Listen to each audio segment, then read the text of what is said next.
Welcome to Virtual Concerto's live programs. Thank you for joining us today. Our channel is dedicated to bringing live performances and events from international artists, orchestras, and stages to the audiences around the globe.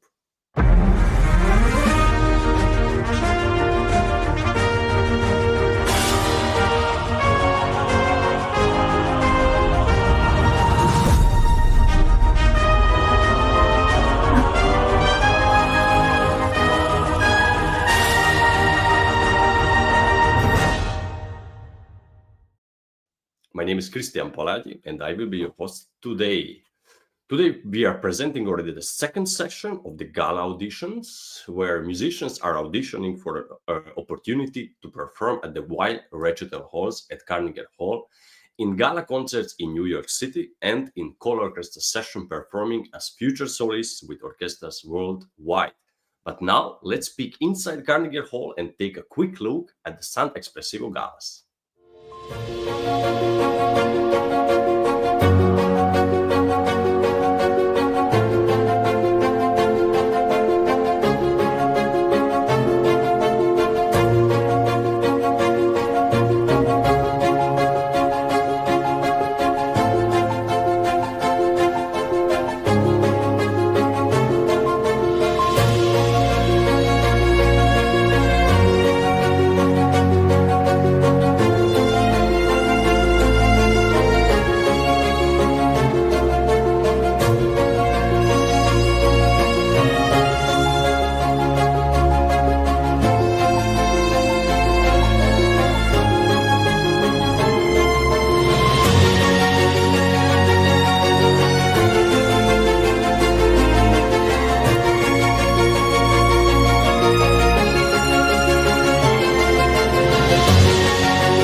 Auditionees from many countries are seeking guidance and support from judges through live comments, which you will hear after each performance today. But first, let's have a quick look how San Espressivo started.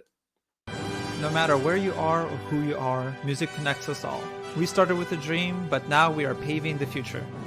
Welcome to the Sound Espressivo Global Competition. Fully virtual, yet bringing musicians closer together than ever before, now on a global scale.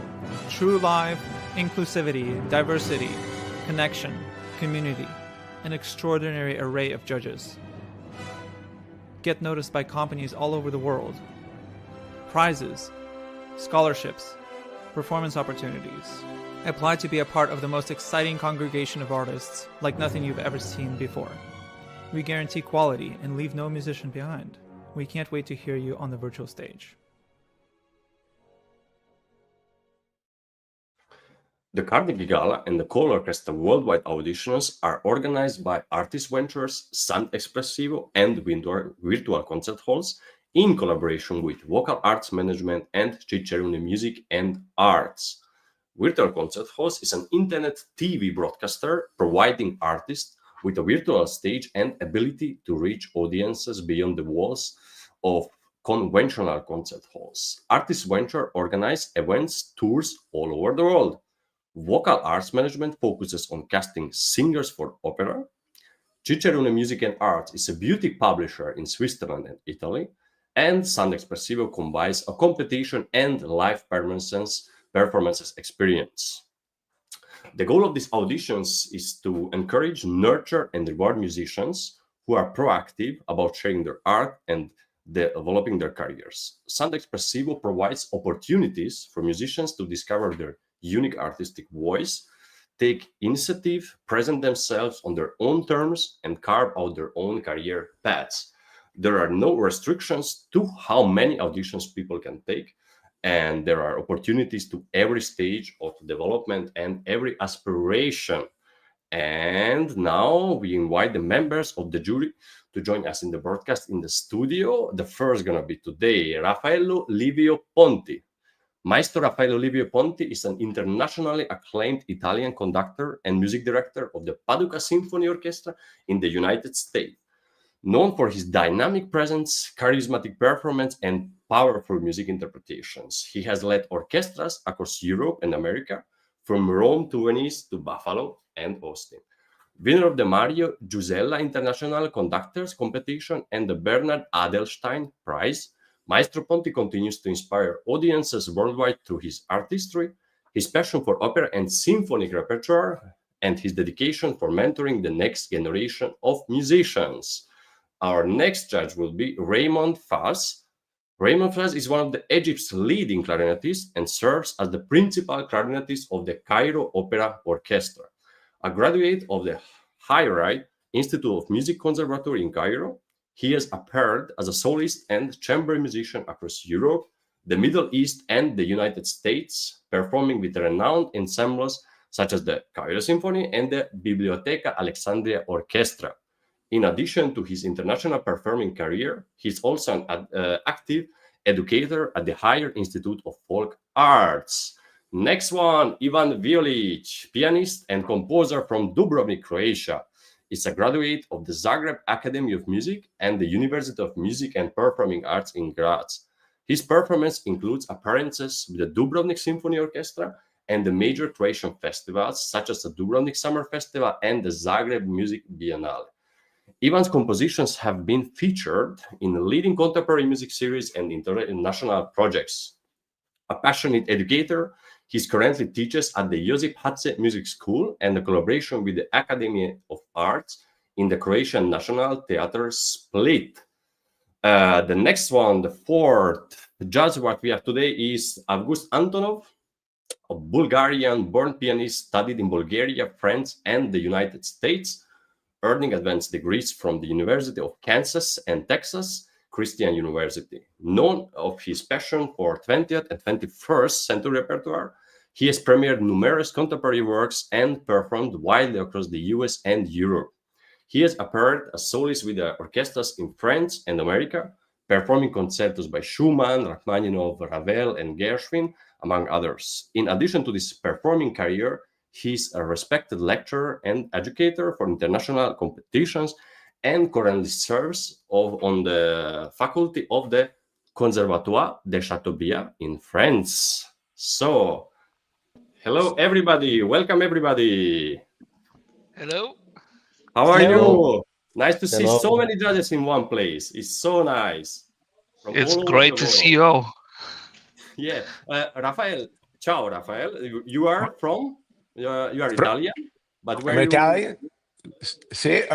Di Roma, but I'm currently living in Florida. And Florida. Okay, so we have Florida, we have Croatia, we have now in France. From France, or you are in Bulgaria, Auguste? Where are you now? I'm in France. I'm in You are in France. France. And Egypt. Okay, Raymond, right? Yes. But I'm Okay, in Saudi Arabia now. you're in Saudi Arabia. Okay, good. And I'm in Canarias. I'm in Spain. So we have everything. So today in Wonderful. one stage. And let's see who's coming for today. Because we're gonna have three people, three violinists, two violinists, and one viola player. And so, guys, are we ready? Today we have manpower. How I see. Usually we have Navart also, but today just boys, gentlemen. So, are you ready to start with the first performer? Everybody Yes. okay with that? See. Okay. Then we're gonna start with Sara Ning, Rebecca Clarke, Violin and Sonata, first movement. Sara Ning's accompanist is gonna be Guillaume Ko. And before I will forget that we are streaming also in all the major platforms.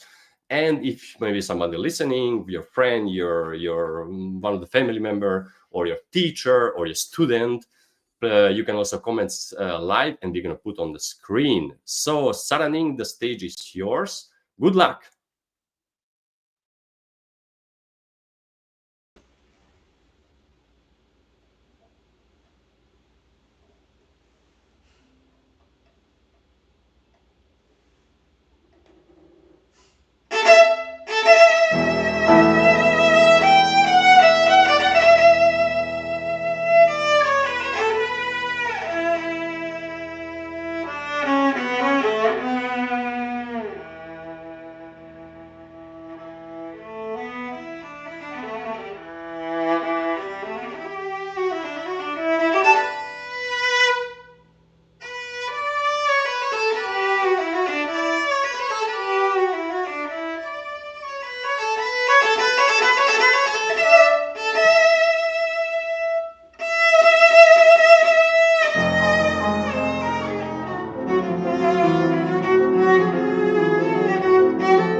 Bravissimo.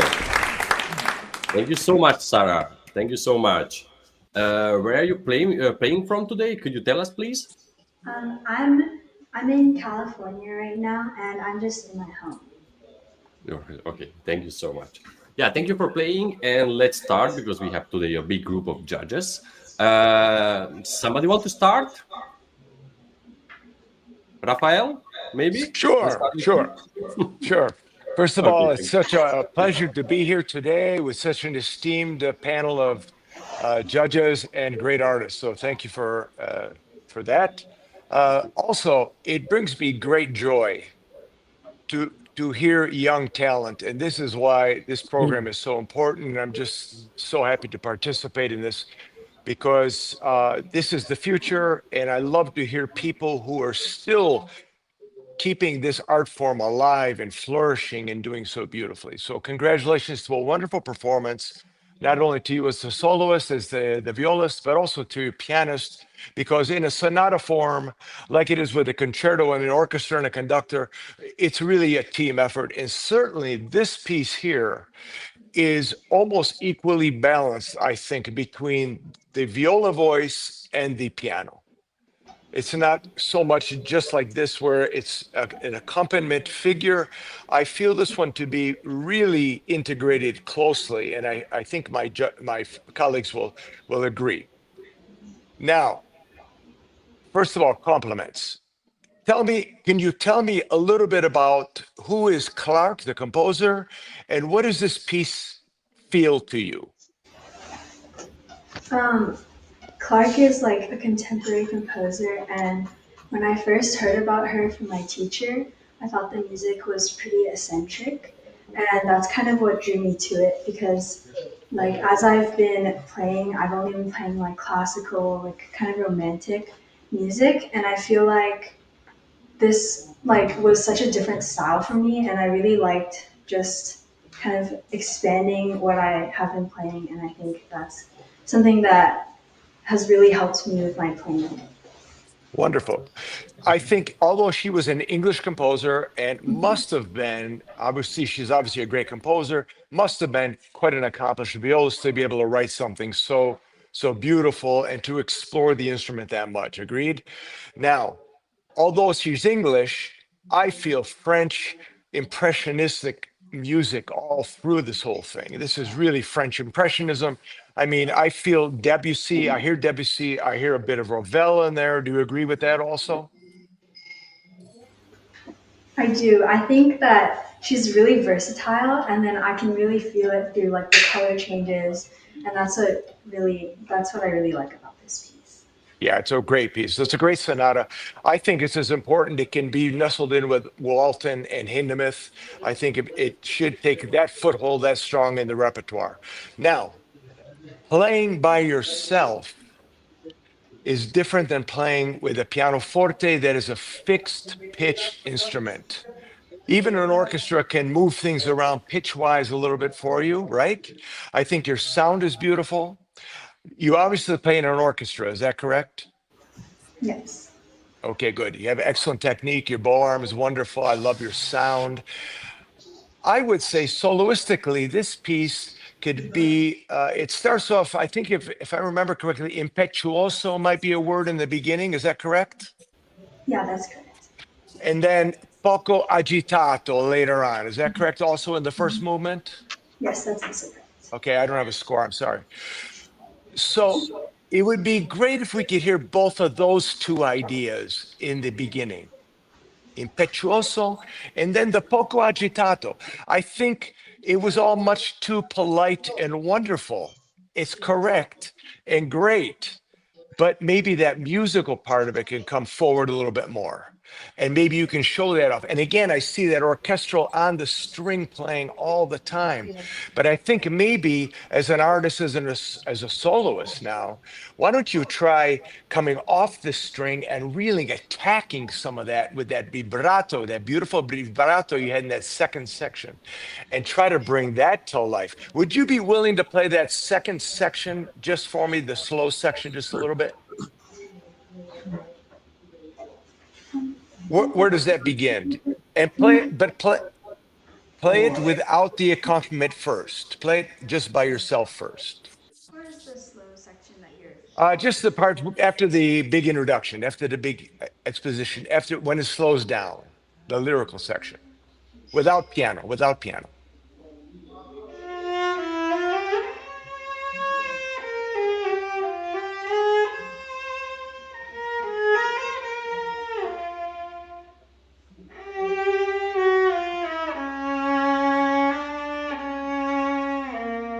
Yeah, bravo, bravo, bravo, bravo, bravo. Beautiful. Now, slide to it in pitch. He's got all these ascending fourths, right?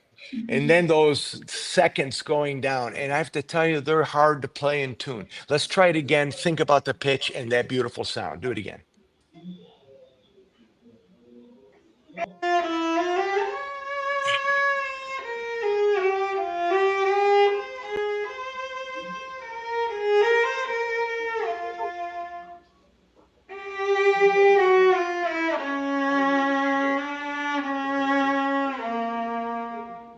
Bravo, bravo, beautiful, better, better, beautiful. Now do that with your pianist because now we have to play differently because that pitch is different now. Okay, so listening carefully to where those fixed pitches are, play the same thing that beautifully.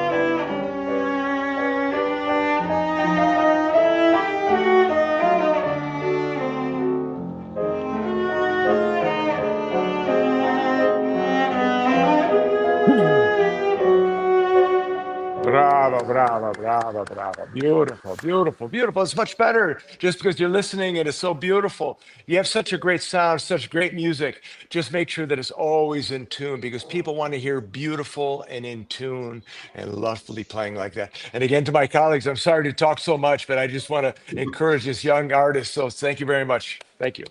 Thank you, Raphael. Thank you, Raphael. Yeah, we have a little masterclass here. I love it. I love it. So let's go today with Auguste, please. Yes, sure. Good evening. Hope you can all hear me well. Very nice playing, Sara. Thank you for playing for us. I completely agree with Maestro Ponti and his comments. I think while I'm listening to you and I'm watching the score, I'm thinking, I think you're holding back quite a bit. You are not letting yourself completely go and completely free. Like Maestro Ponti was saying, you have to be a bit of a soloist. You have to really get to the point of leading and having a sound of a soloist instead of just an orchestral musician. So that's one thing. And the other thing is, which is a bit connected, for me was lacking a bit of communication between yourself and the accompanist, which was a wonderful pianist. Thank you very much for playing for us, ma'am. It was wonderful what you did, but for me was lacking that communication where you would lead, you would give her, you a bit lead her as a bit of a soloist, you know. You know your score, you know your you know your music very well. I'm just lacking that music, that I'm gonna try to say bit differently. Of that directness, of that, of being, of not holding back, like I was saying. Probably the best way I can say it. Not holding back musically and technically. But it was wonderful. Thank you very much for your playing. Thank you. Thank you for listening. Thank you, Auguste. Let's go to with Raymond. Yes. How do you feel about her interpretation? Actually, Sarah, this was really good. This was really impressive, and we're waiting more and more from you. The only thing that I'm just wondering, why did you choose a sonata and not a concerto to be played with an orchestra? Because actually, isn't this a competition to play with an orchestra, right? No, I think no. We are today for the Carnegie Gala. So in Carnegie Gala in Carnegie Hall, she can play whatever. It's not. It's not Okay. the full orchestra today. Then No, after, it's a different yeah, audition. yeah, I see. Yeah. So after what the maestro said, nothing to be said, but just encouraging you to keep moving and moving and growing with your teacher. Your teacher has been working a lot with you, and it appears in what you are performing. And also thank you for the accompaniment. Thank you very much. Yeah. Thank you, Raymond. Okay, and let's go down for not at least, be Ivan Violic with our new judge from today on. I would like also to say hi to my colleagues. It's honor to be in your company. And dear Sara, I have to congratulate you on your playing. But I have also to say that you have big luck because you have still the how to say the space to even go further with you exploring music and this piece. To be honest, this piece is quite on professional level. So you are quite young musician still, and this piece is something that professionals play completely regularly on and have on their repertoire. One thing that I don't know how much time we have, but I would like to point two things about this piece. Maybe when you will think about it, maybe it will further your performance in some way. So I have to correct you a little bit.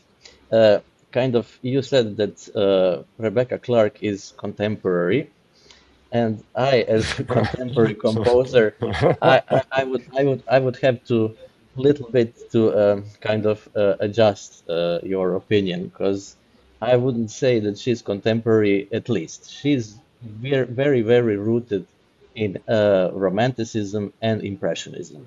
And the whole thing about this sonata is, I would suggest for you that you try to explore the ambivalency that is in this piece hidden. This ambivalency is between impressionism and romanticism, because those two movements are completely different in their expression. And somehow I would encourage you to try to think a little bit about this, because a romanticism in its essence is very passionate. It has to have these big swirls of movement, big changes of dynamic. It is very impetuous, and I would encourage you to listen maybe some Mahler symphonies to feel this kind of it is like very uncalm, very, it is always in some kind of movement, very passionate. And impressionism is completely different. Impressionism is more like behind a veil, kind of in a kind of um, uh, somber and dreamlike state. And then I would encourage you to listen Prelude pour l'après-midi d'un faune from Debussy, and try to see which part of the piece would be more like this Debussy, and which part of the piece would be more like this romantic, Mahler-like or Brahms-like. Where where is this expression where you have to show this kind of atmosphere to create like some kind of nocturnal atmosphere where nothing is happening, and where are those movements where you have to be like very passionate, like with big changes in dynamic, with big um, kind of um, passionate gestures. This is something that I was thinking while I was listening to your playing, and I think that could be a good way to even further your performance in even more kind of kind that we are really moved and brought inside of this whole piece. If I could just ask a little question, uh, Sarah, what is written in the beginning of Sonata? On it is on the French. This inscription. Do you know what the words say? No, I don't. Yeah.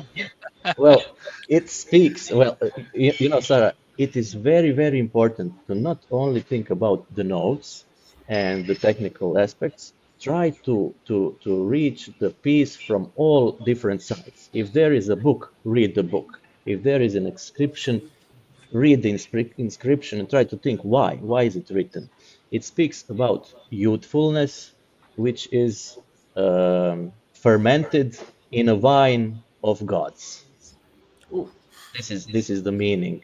So it is also kind of little ambivalent. On one side, you have youthfulness, which is very vigorous, but very kind of, let's say, not developed. It's still youthful. And on the other side, you have gods. And it's like the transcending your youthfulness into something which is permanent and forever. You know, this is very poetic thought, and maybe, you know, try to think a little bit about those things. I hope I didn't take too much time and that I kind of inspired you a little bit to look further. No, we appreciate that. Thank you very much. Thank you so much. It looks like you will a composer. Like there's always there's always composer mind is very important, but that's why we have so different judges. Sarah, do you have any question for us, for the judges? How do you feel about playing? Or when you're learning a new piece and you want to like listen to like examples of people playing your piece, what kinds of things do you look for to determine if it's like a good interpretation or something that you'd like to copy, kind of thing? Very good question. I don't know about my colleagues. I know personally, as a pianist, I tend to go toward the legends in our business. So Marta Argerich, Ashkenazi, Sokolov. I tend to go toward them to listen to their interpretation to get an idea of what is the music that I'm learning, and just to get an idea of the music itself, to get inspired. Thank you. Yeah, I think somebody last time told we was having some audition, and one of the judges said like, I don't know who was that, but said like when they were first time they was learning some piece, there was like never like before any performance from a big who have a big career or anything, just like a scores and learning. And after when the piece is already a little bit like you have your hands, you have some your thoughts. After they was like listening for other people. I think it's also different options. Everybody have and everybody have. Yeah, no, like I was saying, my colleagues may think differently, different method. For me, that I go, even if I don't know the piece, I want to get an idea of what I'm playing, of what it sounds like if I've never heard of it, and so I tend to go toward the legends in our business. Of course. Yeah. Any thoughts? Somebody else? Maybe some answer. If I may say, I do agree with you, Krisztian. I think learning the piece, the fundamental, even though we are recreative artists, at least as a conductor, that's my job to be the composer's advocate. That's why it's great to have composers on this panel, because it's a different brain, a different idea. They're creating, I'm recreating. So learning the piece, learning the instrument are two different things, putting those two things together, then listening to great performances later for interpretive ideas is what is a good idea, not basing your career on copying what other people are doing. because I like what this person did in measure 13, but I like what this person did in measure 100, and I may use it. You also can learn what you don't like by listening to recordings too. A tempo change, a different idea, so you can learn from both. Exactly, you can try out, and after, like, okay, it's working for me, it's not working for me, so for somebody yes, for somebody, and you maybe just thinking, yeah, it will be perfect for you, but after you just try it and it's like, no, it's not your life, not your thing. So I agree with that. That's correct. I think it's like maybe with your teacher, like, like teacher gives you a course, when you are young, in the young age, it's like that would be something like, like you don't have to listen for anybody, just like get it, you practice and you play for your teacher. But I remember, because I'm a musician, accordionist also, and I was always just like listening from the big names, always pieces, and I was like, that's like something for motivation, like you heard, I want to play this piece, so of course you already heard that piece, so you have some idea. The first idea was from that one, because I didn't know the piece before. So I miss it. But after, of course, when you know the piece, you can listen different stuff. That's true. When Clarke wrote the piece, she wrote it for herself with the idea, this is her ability. This is what makes her sound good. Or Walton wrote Walton. Hindemith wrote for Hindemith. Yeah. They could play this. Right now, we're shopping off the rack. We're buying something. We have to see if it fits our personality, if our music making, and you have to buy into it musically with your whole heart, mind, and soul to make it sound convincing and organic to the world. Yeah, I totally agree. I think everybody agree with that. I would say. Yeah, I think I would say that there is really no peril in listening to other performers while you are practicing your piece, because it is always kind of a process that can only inspire you. I mean, if you're honest to yourself, I don't think that there is any peril that you will copy somebody just because of some superficiality. It's not like you are listening to make some easy fix. You're always going deep inside. And of course, if you listen to some great artist and you are inspired by him and you like something and you feel this is also something that you want to share, I mean, this is not copying for me. This is only like inspiration. Yeah. That's my opinion. Indeed, with this, actually, I think that this may add some ideas for you and open some channels that you didn't think about it before. Exactly. And also, you cannot copy anybody. How you like, even also just told, like, it's impossible, like we are not machines, so you can try out. It's gonna sound a little bit different. It's absolutely impossible to copy anybody. I mean, you think that I mean, as a pianist, if we name a legend, Horowitz, I would love to copy his playing. I would love to copy everything Horowitz. But no, it's not. It's to get an idea. It's to get inspired. After that, we have to do our own research. I mean, we have to do our own research about the composer, about the work, how to show what the composer has wanted to show. Exactly. But I'm not completely sure if we answered the question. Yeah, the I'm not sure either, because the question was how do we find the composers which we like? How do we decide which interpretation we like? I think that was the question, and So my way of is like I always go with my soul and my inner feeling.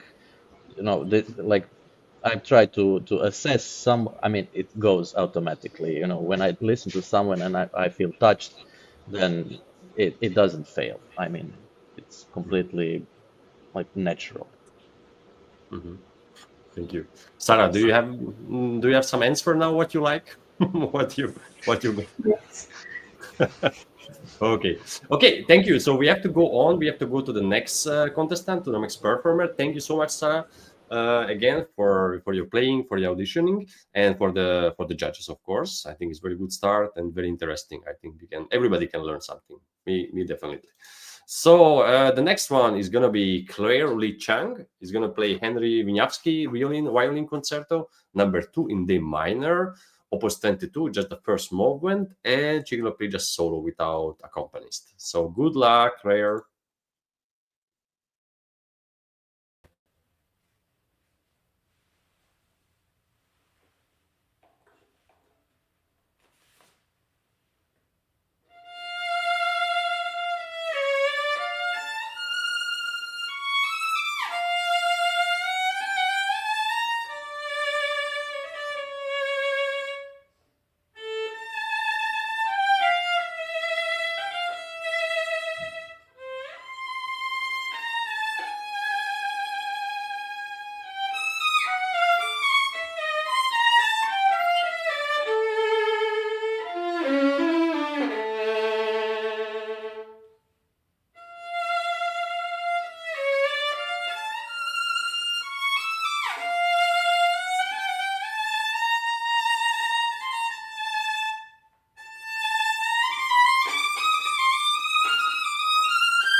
Bravo player.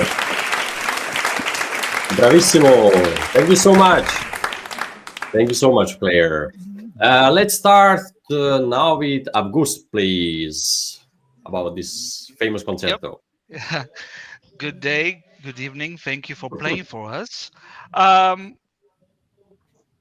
Quick question: why not an accompanist for you today? That's kind of one, we didn't really have time to find one. And then there was no requirement for it, so we thought we didn't need one. Okay. Um, So globally, you're playing very well. It's very well done.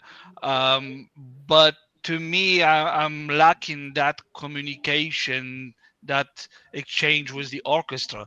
It lacks that ensemble. It's almost like you are playing right now just a violin sonata solo sonata. So to me, I would have loved to hear you one more time, but with an accompanist, with the orchestral part. See how you communicate with the accompanist or with the orchestra director. How that exchange is going, how you're breathing, how everything is taking place. But from what I'm looking at the score, it's very well played. Thank you very much. Thank you so much. Yeah, yeah, it's different options. Like it's also not necessary. So when we are playing for this audition, it's also not necessary to have a accompanist. It's good to have, of course, good to have this other situation. Yeah. So Ivan Violic, please. Hello. Hello. I also want to congratulate you on your playing. One thing that I really liked is that you played by heart, so that you didn't watch in notes. I mean, do I see correct? You play by heart. You don't have notes in front of you. Yeah, yeah. So that's very good. I like it very much because I too often see violinists who are completely transfixed in their part, and somehow they never get this kind of flexibility and freedom in expression. So I would really like to emphasize this as a good thing. Uh, and of course, Wieniawski Concerto is completely virtuosic piece that has to have this virtuosic kind of shine. And I think you still have a little way to go to get this complete kind of when we listen to virtuosic things, then we as listeners, we don't want to hear that it is hard. We want to see that it is easy, although it is very, counterintuitive. But we want to kind of enjoy how this completely difficult thing is coming out so easily. I think you are on a very good way. You're on a very good way. Um, Other thing that I would like also to point, these are little details, just for you. I think that could help for you. Of course, your accompaniment was not today here, and because of this, there was kind of very often you would shorten the long notes. This is something that very often happens for everybody, only not for solo singers. Solo singers always make the long note even longer, but so you have to take care because I'm a little bit worried that maybe it will happen also when you play with your accompanist, that you will have this tendency not to hear this long note till the end, that you are kind of a little bit impatient and thinking what's going ahead, what is the next difficult thing that's going, and you are mentally preparing yourself, and therefore you go a little bit ahead sometimes. This is something that I felt that I would kind of a little bit point out. Um, but I do congratulate you on this whole. You did make a whole arc out of the piece. Although you have slight some memoric mistakes, you have very successfully come out of it. You didn't stop and get lost. This is very good thing for a musician. To always be a fighter, and if something doesn't go perfectly, you always go on further and kind of fight your way through. Okay, so this is like for me like few thoughts. Thank Thank you, you. Ivan. Thank you. Thank you so much. Yeah, I also agree that people like the students nowadays should play more by memory, because I mean it's very easy nowadays with the iPad. You know, just you have the pedal. It's very easy, and it's a good thing also for competitions for stuff. But I think also for your head, for your memories, is we should do this. So for the future, we should not do everything just like with the iPads and techniques. So, Rafael, please. Let's hear your Thank you thoughts. very much. Thank you. Sure.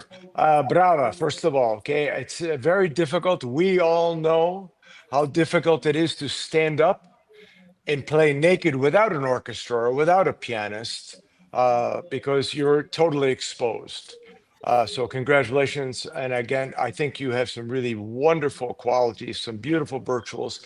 I love your sound. I think when you dig into the lower strings, when you get down to D and finally the G string, you're really beautiful sound with that really wonderful, appropriate vibrato that I think brings out that Russian romanticism in Wieniawski, in that idea. This is one of the most lyrical, elegant, and probably technically balanced concertos, I think, in the repertoire. But it takes a real maturity. It has real poetry to it, and certainly a real high level of polish is needed in its performance. And I think what I heard, especially Maestro Violic say, was you came out with a beautiful sound, and then I started to think about your technique because it drew me in, and I was interrupted by listening to your technique because it was flawed, and therefore it wasn't adding to Wieniawski's concerto. And even Wieniawski himself says, with all those flourishes, all that scale work, all the arpeggios, all those double stops that are very, very demanding and difficult, it has to be something that's enhancing and always supporting the lyricism and the beauty of that vocal line that he wants the concerto to be, instead of a distraction and us to think about the technical ability of the player. It has to enhance the concerto itself. And I think that was just a little bit distracting for me. Quick question for you. In the very, very beginning, what instruments are playing with you in the opening? I think I remember hearing, I think flutes or something similar, like Say it a again. wind, like some sort of wind instrument. I'm not sure what. Yeah, good. The reason I asked that question is because you're correct, but you're not precise enough, because there's a difference between a flute color and an oboe color. And that has to be somehow in your ear and in your playing and in your idea too. Also, with your vibrato as a soloist, tiered with the orchestra and the colors, that Wieniawski wrote the whole thing. He wrote it from the piccolo part to the contrabassi. So he has all these ideas for you to choose from, all these crayons of colors and paintings. The flute is going to vibrate differently than the oboe player is going to vibrate. And that will affect your idea or how you might open that very beginning. So you need to know what colors you're playing with, what instruments you're playing with. And when it becomes more agitato later, what voices are there? What color is there? Who is driving the rhythm? Who has the mellows? And what is your role, and how does it fit into the overall scheme of the concerto? Because it's not just concerto and orchestra accompanying you. It's this all night long, all night long. So I would say, listen carefully. You're a melodic instrument. Don't play and listen only melodically with your ear and your solfeggio. Begin to listen and solfeggio and play harmonically with the colors of the orchestra. And we don't get all of that even with a pianist. Great pianists, like we just heard one, and I'm sure like our panel, we have a great pianist on our panel today. They have an array of beautiful pianistic colors, but the orchestra has even a larger palette to choose from. So I would suggest, as an artist, as a violinist, choose them wisely, use them wisely to your advantage. Other than that, I would just say continued good work, build on that wonderful sound and vibrato you have, but make every note and every measure important, just like the first note. Thank you so much. Thank you. Raymond, do you have also something to say? I'm sure. Yeah, sure. Actually, Clarinetist? assuring that all the maestros said, only one point. Maybe this will you have to think about it when you have at the almost at the end. So I think that you have to give the downbeat of each 16th note. I think you have to, like, it's a bass, like it's your step. The first note of each 4/16th note, it's your next step. So this will be the supportive notes to don't show that you're struggling or something with these kind of techniques. So if you, I'm just encouraging you to think about this. But you did very well. I'm very happy to attend such a good performance. And I think you will be a very good performer later. Mm. Thank you. Thank you Claire, very do you much. have any question, Claire? Nice your moment that we can interact with the judging. It's not all the time that easy, I think, in the competitions. So we have this moment if you have something to say or to ask. Not really. Okay, you don't have. No, I'm just joking. No, thank you. Okay, thank you so much. Then we wish you good luck also that you get a prize and you can also then perform in Carnegie Hall. And then we're gonna move on for the today's last performer, this session's last performer, and it's gonna be, as I said, a violin concerto again. Linus Zhang. Linus Zhang. I hope I pronounced it well. Is gonna play the Barber violin concerto, Opus 14, for the first movement, also without accompaniment. So good luck. The stage is yours.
Bravissimo!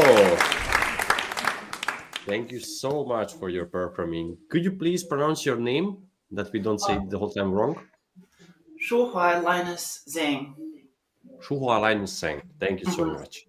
Thank you. And where are you playing from today? Could you tell us? Where am I playing from? Yes, I'm playing from my home in Moore Park, California. from California. Okay. So then let's start now with Raymond. He was the last one. He's not the first one. Please, Raymond. No, no, very nice performance. I wish that I could hear you with accompaniment, because this will even will put you in a different mood than playing by your own. But let's take a few things. Um, Sometimes I felt like you're a bit nervous. So this happened. It happened, but I'm. It's really appreciated your appearance here today. Um,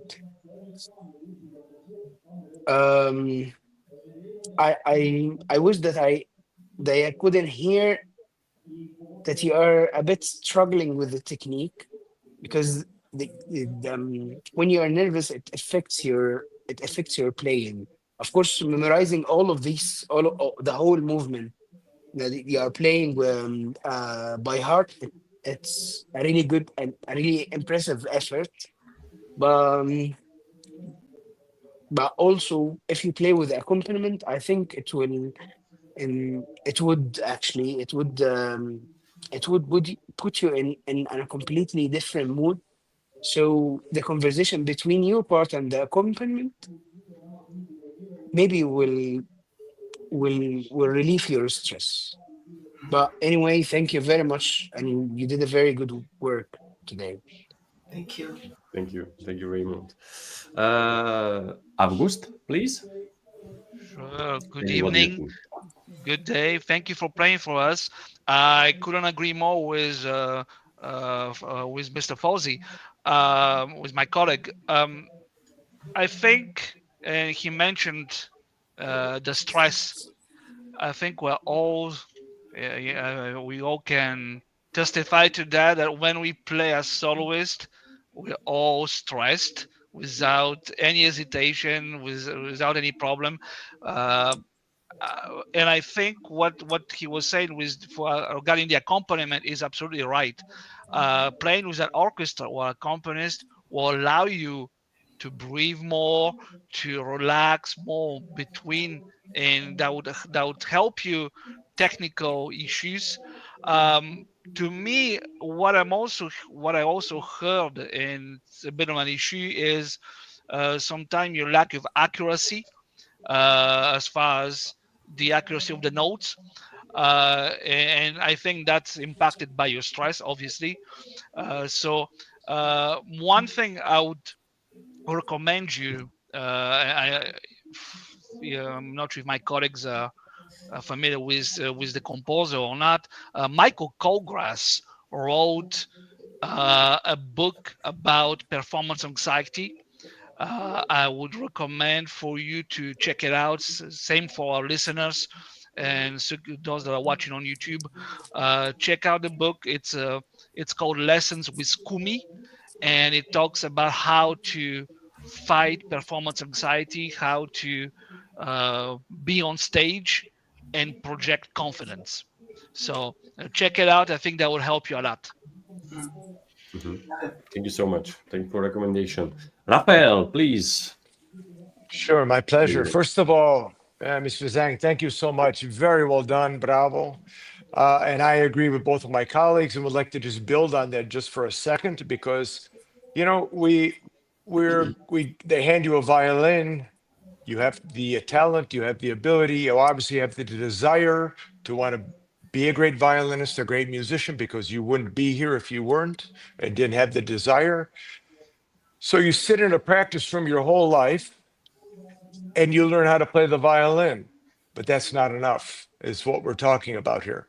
We also then, once we get the craft down, once we learn whatever technique, whether it's composition, pianoforte, a clarinet, or composition, For me, it happens to be conducting now. You learn your craft, and then you have to learn how to perform, learn how to share.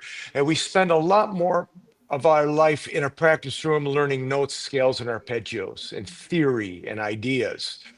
We don't perform enough. What you need to do is be able to perform so much that it just becomes another day in the office for you. So it's like going to school. Monday I'm going to school. Today I'm performing for 1,000 people, and it just has to become common. And the more you do it, the better it gets. The more common you get, and these little nerve things will go away. Preparation of piece will also take away some nerves too. Not being worried about that interval skip, which means I'm going to fix that intonation before I get on the stage. Because if there's a chance something's going to go wrong, it's going to go wrong in an audition or on a stage. Just because when nerves come in, you play 80%. So you have to prepare 150% to get 100. So I would say that. Musically speaking, if I could just touch a second on music, the very beginning of the piece, this is a very beautiful, melodious, important work that kind of couples itself with technical prowess later. But the beginning, you kind of attacked it kind of off the string and kind of down. Would you do the opening for us again, one more time, please? Okay. Just begin it for me real quick.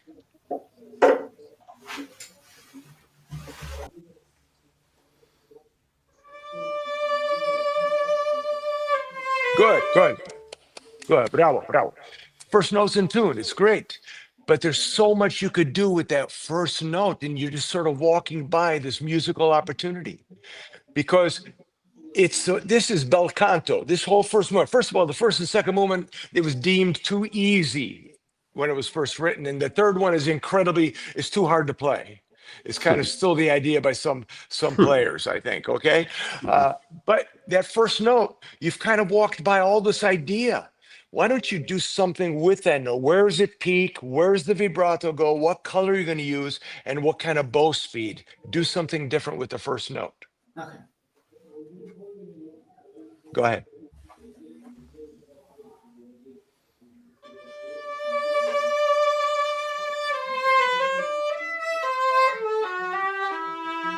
Good. Bravo. Now, I think my colleagues might agree, certainly a composer will agree, not every note on the page is equally important. Some are here, some are here, some are here, some are here. Some are necessities, some are theory, some are harmonic, some are for influence. You have to pick the right notes, bring those right notes out, and bring the other notes down and a little more subtle. Right now, it's too even. It's too precise. You play too correct. I want to hear the music. Do that same phrase, but show us the right note with the right sound.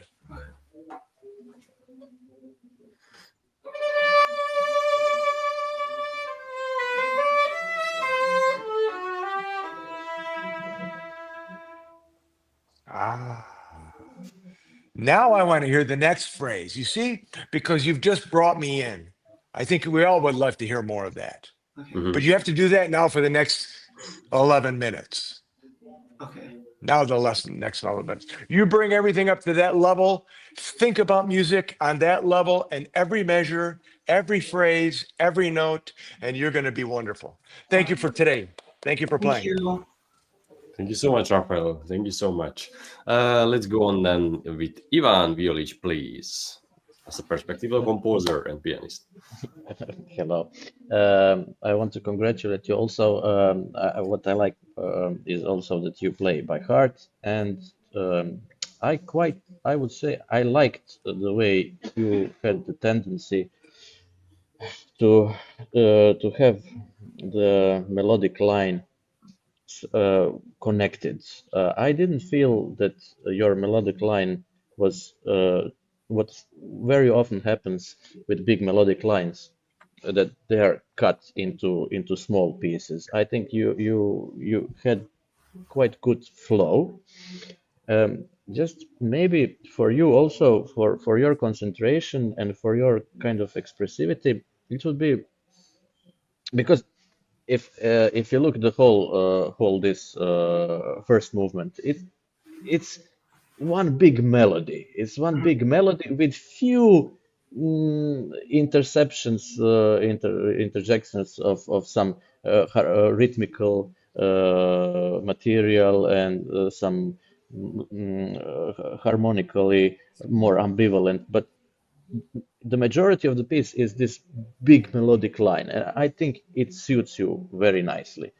Um, but the biggest problem, if it goes too long, then somehow it tends to get to be monotone. You know, it's like what are you going to do next? You know, how to make an expression into something that is so same for a prolonged time.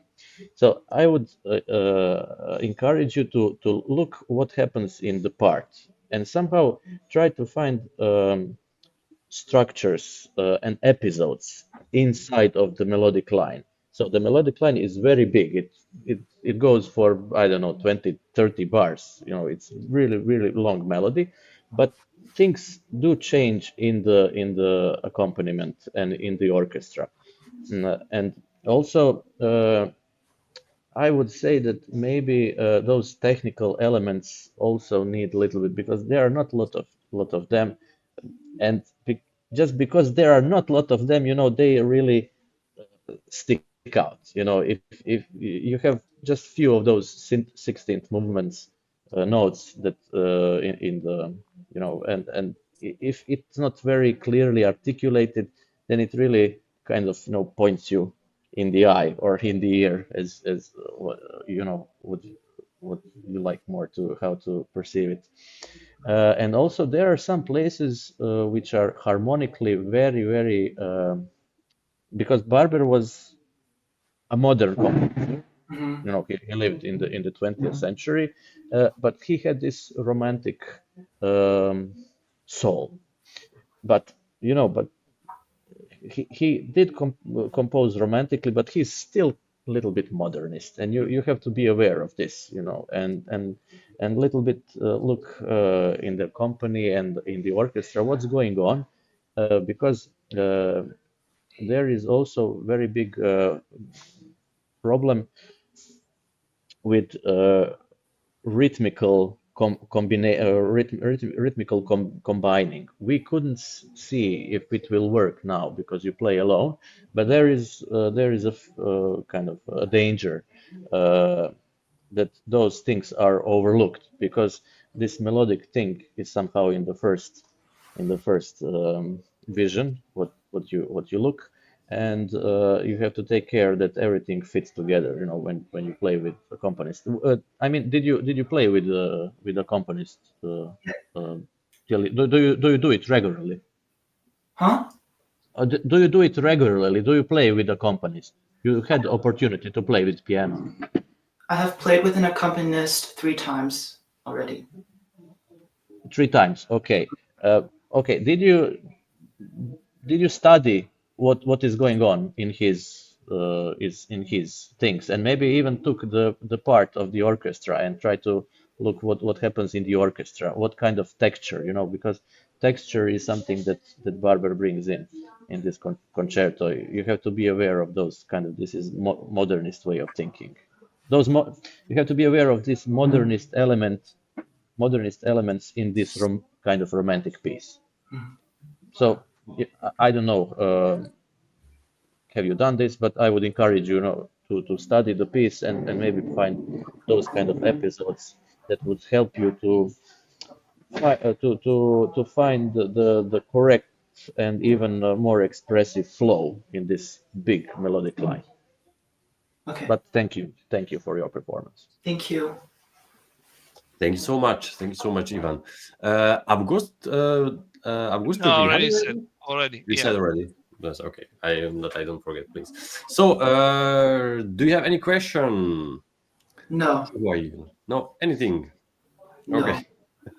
Then thank you so much, and we wish you good luck that you get the opportunity to play in the Carnegie Hall in New York.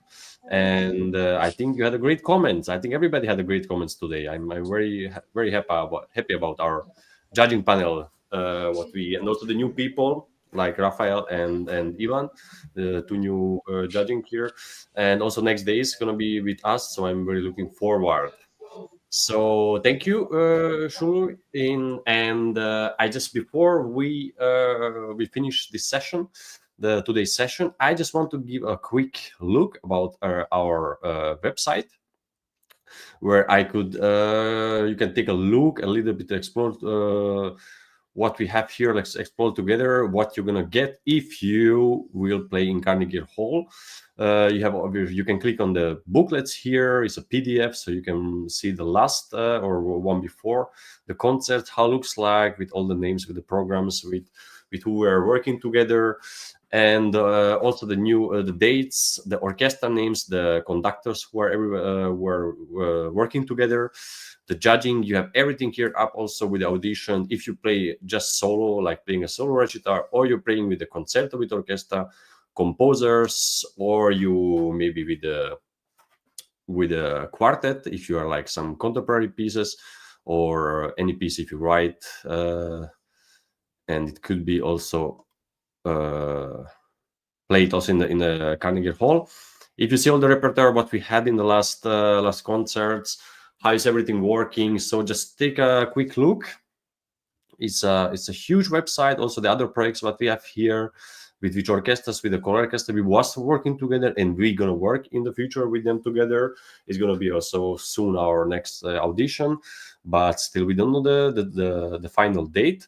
But yeah, so just take a quick look. I wanted to show something. Okay, so let's go back to the studio, and yeah, let's bring just one more time to our judges in the screen, please.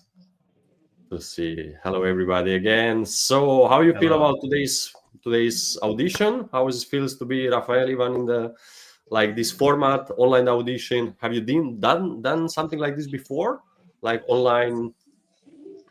Well, I've done things before like this, but I have to tell you, this is first class. Well done, well run, and I have to say that I agree with all the colleagues. It's so nice to be in a room where I can talk to intelligent people for a change. So thank you for that opportunity. You know, as a conductor, you're constantly giving and talking and it's nice to hear and to see that, you know, it's nice not to be alone. We're surrounded by some real talent. So thank you for being here, guys. It's really great. I also want to say thank you. I really enjoyed all of your comments, and it was really interesting to watch how you also see the musicians and what thoughts fall on your mind when you were discussing there. It was really a pleasure. Thank you very much. Mm-hmm. Everybody's learning something, definitely, right? Yeah, it's absolutely wonderful to hear wonderful musicians, wonderful to meet wonderful colleagues, meet people that we've never had the opportunity to meet. You know, it's wonderful to exchange ideas like that live. But let's not forget, and let's thank as well Anna Ospenskaya, who is the creator of Sound Espressivo, who launched that way back during the COVID years. We have quite a few that backed her up back in the day, and we're still glad to be here with her, supporting her vision. Mm-hmm. Absolutely. Yeah, it's like it's really this format. It's like now we are doing this like for past 5 years, I think already. 6 4 years years now. I mean, almost 6 years. Well, 5 years. We started back in during the first year of COVID.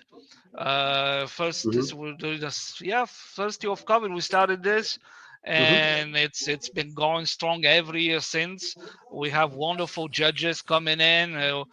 Maestro Ponti, who is making us, who is joining us nowadays. Mr. Violic as well. Wonderful, and it's wonderful to be able to exchange live like this with people that, you know, we have connections. Whether we agree or disagree on things, we share our love of music. We share our desire to help the next generation.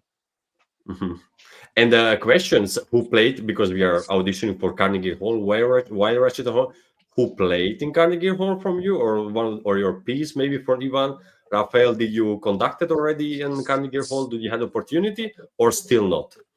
No, I've not conducted in Carnegie Hall, but I was able to play. I've played there 5 times with the Cleveland Orchestra when I was a member there. So Okay. I've been on the stage. Does that count for anything? I don't know. Of course, you know the stage. You know where we are sending the people. That's I didn't have to pay for a ticket. It was good. 5 times. That's nice. I have to say, this judging panel is the closest to Carnegie Hall that I have ever been. Oh, You can feel it already, Thank right? you. Can feel it. although I'm I have sure- to give you, I'll give you a little secret. I would rather have been to Carnegie Deli. Okay, okay. This way we can have a nice lunch. True. Yeah. Okay, but we'll meet in future. I have. Yeah, I have the we'll feeling definitely meet. You know, we'll make we're this really virtual, happen. we're virtual, but we're gonna meet at some point in real life, and yeah. we are. Like I promise, we are human being. Like we are just not like AI. We are really like people think no, it's everything. No. It is one day everybody gonna meet and gonna play. So yeah, so in the last 4 years we are making already the concerts in Carnegie Hall, and also we are. I think it's not a secret, but we are also moving now maybe direction Europe, London, or Paris or Milano. I just said I don't want to say so much, and it's not 100%, but we are working on that. Did you say Italia? I said Roma. Italia? I said Roma. Okay, va bene, va bene. Perfetto. I'm so sorry. Okay. Yes, I'll see you there. I'll meet you there. Yeah, it's a big fan. Anna is a big fan of Italy. I think she's a big fan also when it's holidays, and she really likes to go to Italy. So I think it's also that direction. I think that's what she really wants also. But yeah, it's with Carnegie Hall, it's really working. And so thank you so much, guys. See you tomorrow. I think some of you are going to see you tomorrow also in the next session. We're just not going to have tomorrow what we're actually not doing, but we're going to have also some pre-recorded videos because they are not able to play live. So we can have like 2 pre-recorded videos, but it's going to be the same. We're going to play it here, and also maybe they're going to watch it, or maybe they can watch it real time, or maybe watch it real. So it's going to be also very important the feedback what we're going to give. Okay. So thank you so much, and I'll see you. And okay, so I want to thank first to the tech team. For the whole team from Virtual Concert Halls, for Anna, Frane, Igor, Fedor, Ante, Božić, Chris, for everybody who's helping for us to make this happen and to work everything, and we have also a perfect sound. We are very lucky also today. All the performer had a very good setup. It was no problem. Also the internet connection sometimes is still a little problem, but we are working on it, and every time is getting better. Is working better. And thank you for all the supporters and organizers who are helping us to happen this also. All the academies, orchestras, schools, stipendium, scholarships, and rehearsal studios like in New York, what we are every time in piano.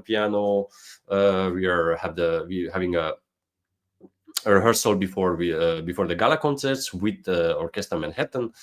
And also we are streaming everywhere, how I mentioned before, in all the major platforms, in Facebook, LinkedIn, YouTube, even in Twitch, Instagram, and in TikTok we started again. So give a like, check out. We have also, if you could not watch one of our auditions live, there's always, you can go to the live button, and as you can see all the past videos, past shows. So thank you so much. That was session 2 for Gala auditions for New York, and we continue tomorrow and also on Mondays. So we have, I think, 4 sessions more. My name is Krisztian Palagyi, and good night.